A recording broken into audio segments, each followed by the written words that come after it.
أول الخلفاء الراشدين، أفضل البشر بعد الأنبياء والمرسلين، جامع خصال الخير، الصديق الزاهد الورع.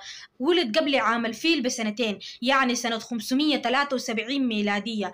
اسمه عبد الله بن عثمان بن عامر بن عمرو بن كعب القرشي. سماه النبي صلى الله عليه وسلم بأبي بكر الصديق لأنه صدق النبي صلى الله عليه وسلم، كما قال تعالى: والذي جاء بالصدق وصدق به.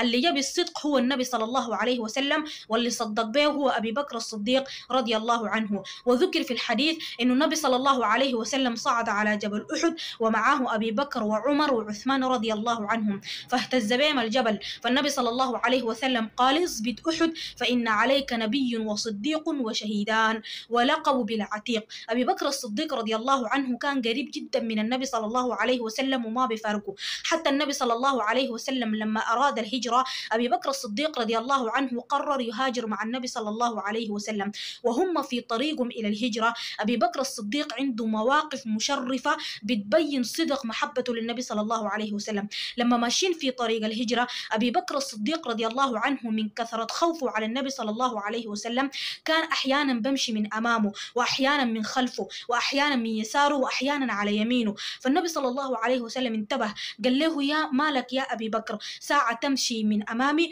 وساعة من خلفي. فقال له أبي بكر الصديق رضي الله عنه: يا رسول الله، عندما أتذكر الطلب أمشي من خلفك، وعندما أتذكر الرصد أمشي بين يديك.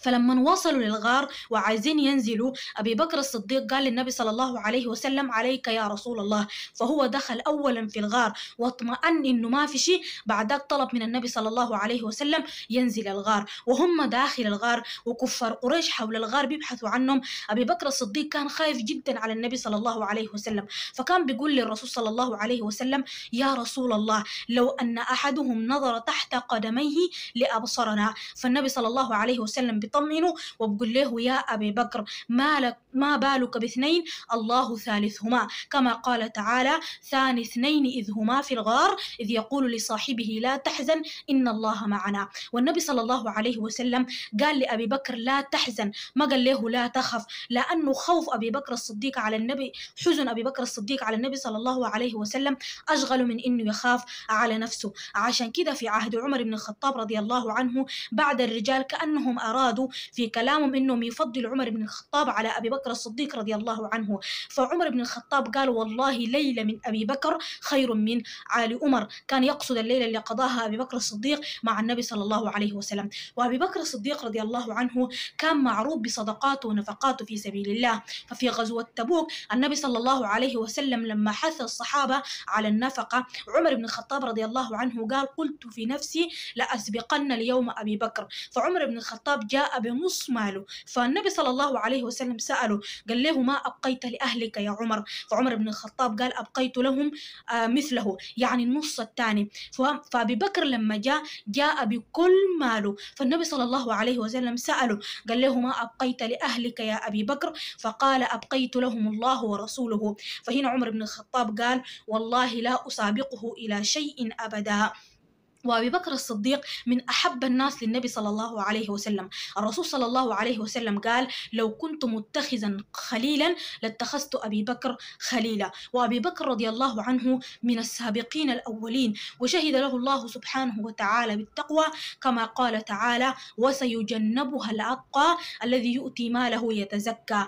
الآية دي مقصود بها أبي بكر الصديق رضي الله عنه. وأبي بكر الصديق من فضائله العجيبة إنه جمع خصال الخير كله في يوم واحد. في يوم في الحديث سأل النبي صلى الله عليه وسلم أصحابه قال لهم: من منكم اليوم أصبح صائما؟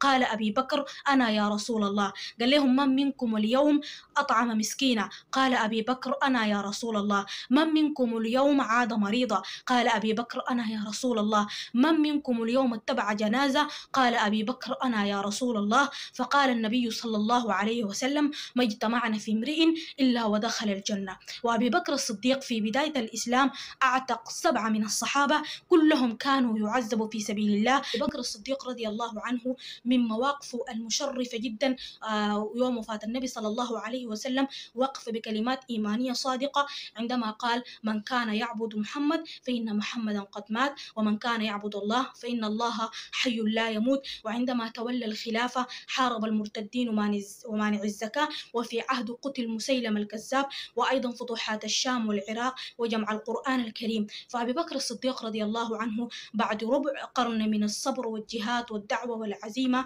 توفى رضي الله عنه سنة 13 هجرية، ودي كانت فقط مقتطفات من سيرته العظيمة.